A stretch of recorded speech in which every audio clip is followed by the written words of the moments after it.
So continuing with the lesson, we're going to be able to use ratio tables to help us solve real world problems.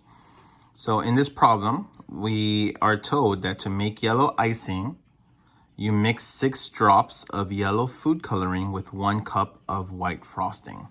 So what that says is, you're going to put 6 drops of yellow food coloring, and you're going to mix that with 1 cup of white frosting.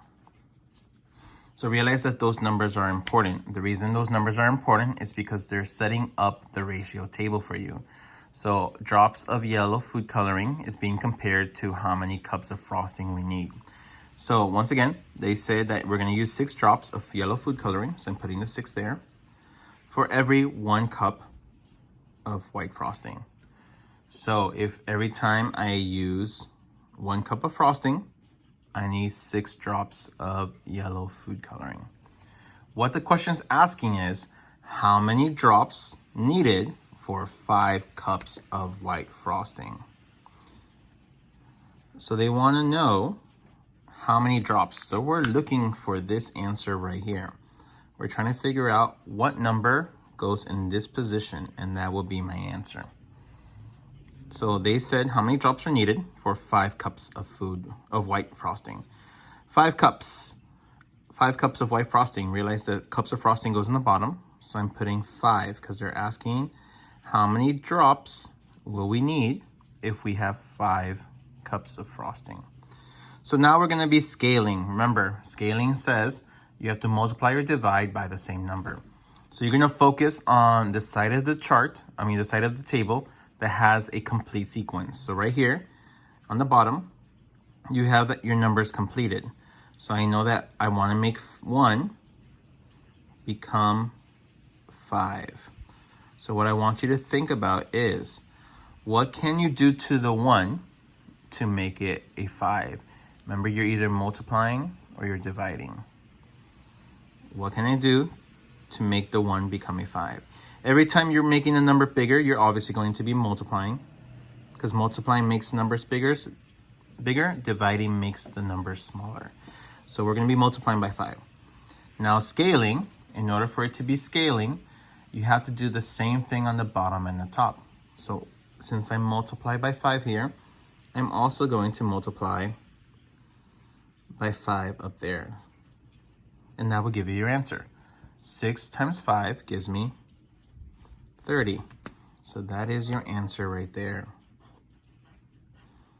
For 5 cups of frosting, I'm going to need 30 drops of yellow food coloring.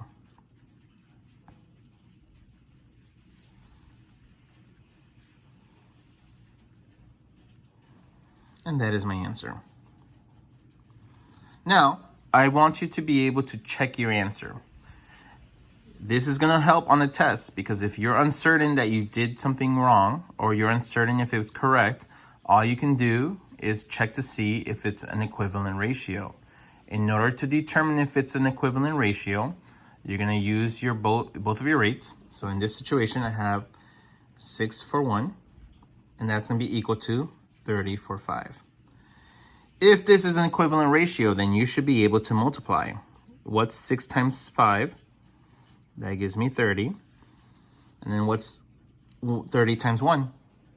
That also gives you 30. So you see how both numbers are the same? If both numbers are the same, that means you did it correctly. So now I know that this answer is correct. And that's how you check your answers. Okay, let's move on to the next problem. It says to complete the table. So we have cups of water and cups of beans. So this is telling me that this is how much water I need for this many cups of beans. So if I'm cooking 1 cup of beans, that means I need 5 cups of water. So 1 cup of bean, I need 5 cups of water when I'm cooking. What I want to know is how much water is needed for 4 cups. So once again, you're going to look at the side that's completed. This is the part that's completed. And I want to figure out, what can I scale? What can I multiply or divide to give me 4? And you should realize you have to multiply by 4. Whatever you do to the bottom, you do the same thing to the top. So I'm going to multiply the top by 4 also. By scaling, we should get the answer. 5 times 4 equals 20. So that means you need 20 cups of water.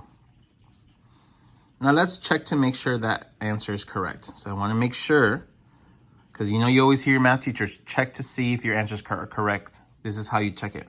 We're going to cross multiply. What's 5 times 4? That's 20. And then what's 20 times 1? That is also 20. So you see how they both gave you 20? That means you did it correct. That means you're right.